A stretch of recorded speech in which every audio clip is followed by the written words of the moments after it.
Toute ma vie, on m'a appris à me battre, à être forte, à prouver, à avancer malgré tout, à cacher la fatigue, à contenir les larmes, à transformer chaque douleur en performance.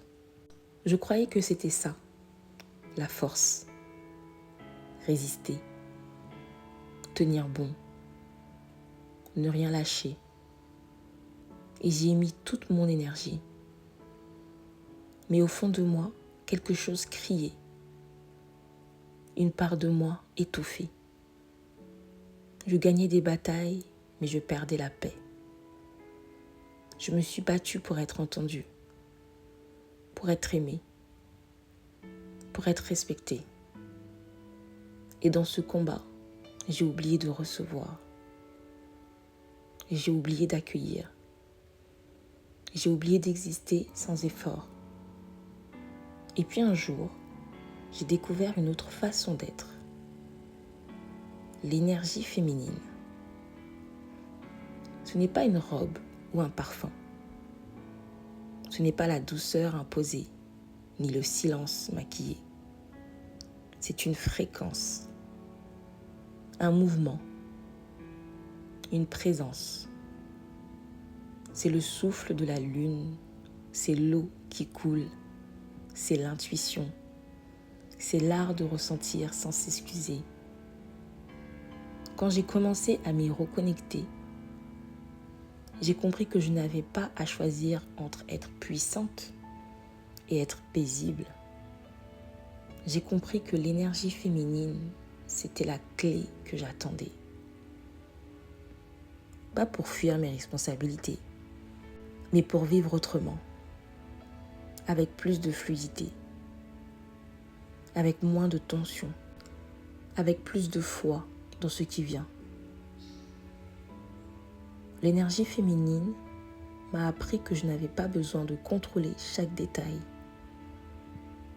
que je pouvais écouter, sentir, accueillir et que la vie allait me répondre. Je ne lutte plus avec la vie. Je ne cours plus derrière ce qui ne me veut pas. Je n'insiste plus là où ça bloque.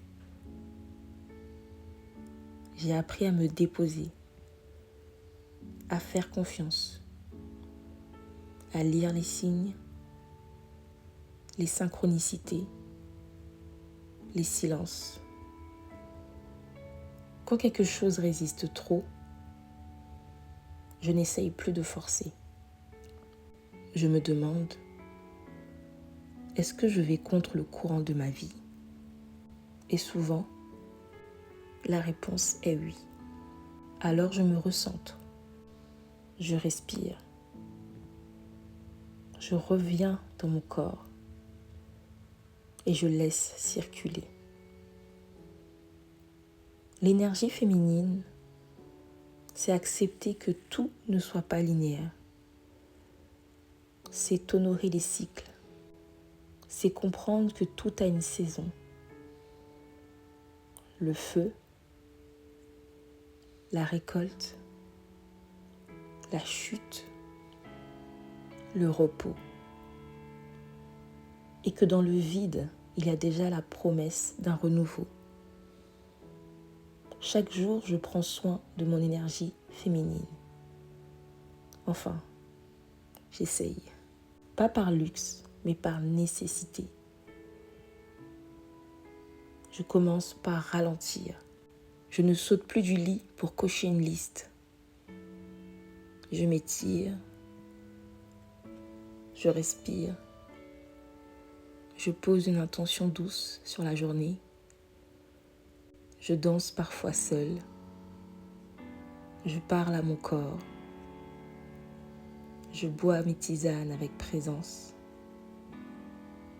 Je crée. J'écris. Je chante. Je me connecte. Parfois, je m'allonge seule sans rien faire. Je ferme les yeux. Et je me dis, je n'ai rien à prouver. je suis déjà assez. Ces rituels m'ancrent.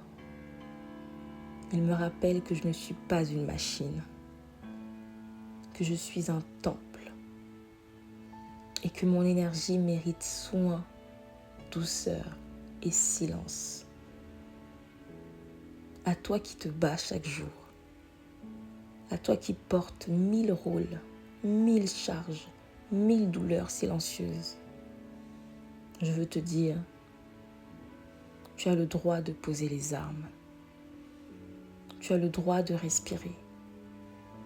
Tu as le droit de te choisir. Tu n'as pas à t'excuser d'être sensible.